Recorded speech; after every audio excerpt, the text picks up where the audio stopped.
माननीय मंत्री जी हैं, पटरी वाले भी हैं, आसमान वाले भी हैं और दोनों को फ्यूल देने वाले भी हैं। मैं 3 फिल्में ले रहा हूँ। पाकीज़ा, जिसमें ट्रेन बोलती है। आप पाकीज़ा में बार बार ट्रेन का सीक्वेंस आना, वो कई चीज़ों के प्रतीक के रूप में इस्तेमाल हुआ है।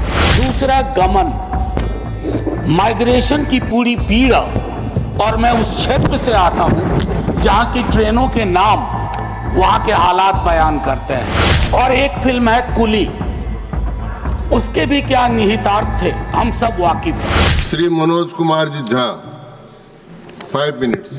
जी शुक्रिया माननीय वाइस चेयरमैन साहब। माननीय मंत्री जी हैं, पटरी वाले भी हैं, आसमान वाले भी हैं और दोनों को फ्यूल देने वाले भी हैं।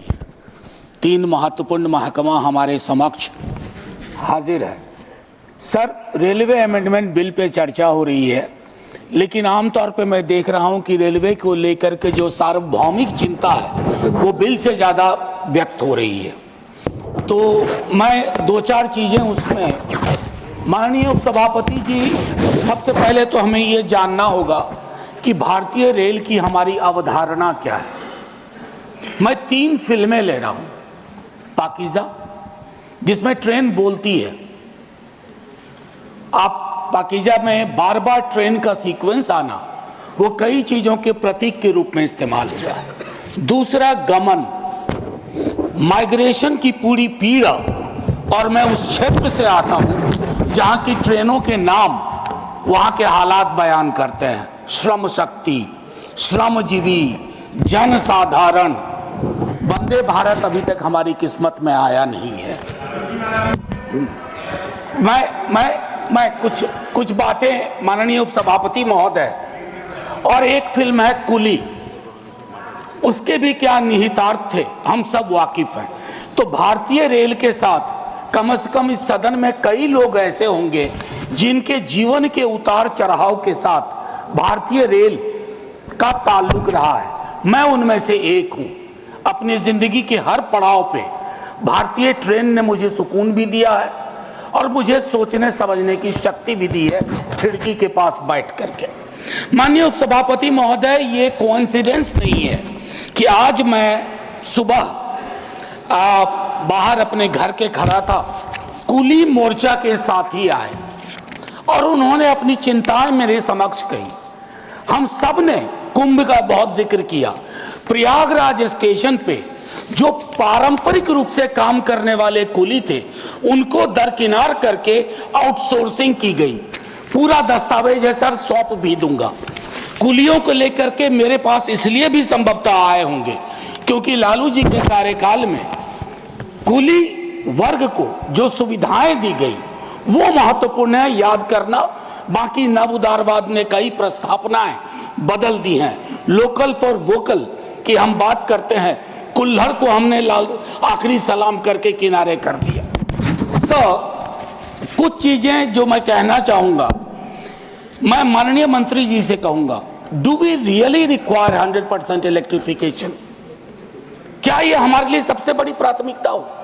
उस रूट पे भी इलेक्ट्रिफिकेशन जहां दिन में सिर्फ एक गाड़ी चलती है यहां से वहां, और मढ़ौरा में जो डीजल इंजन बन रहा है जिसकी कोडल लाइफ 30 ईयर्स है, उसका क्या होगा? अभी भी मढ़ौरा में निर्माण हो रहा है।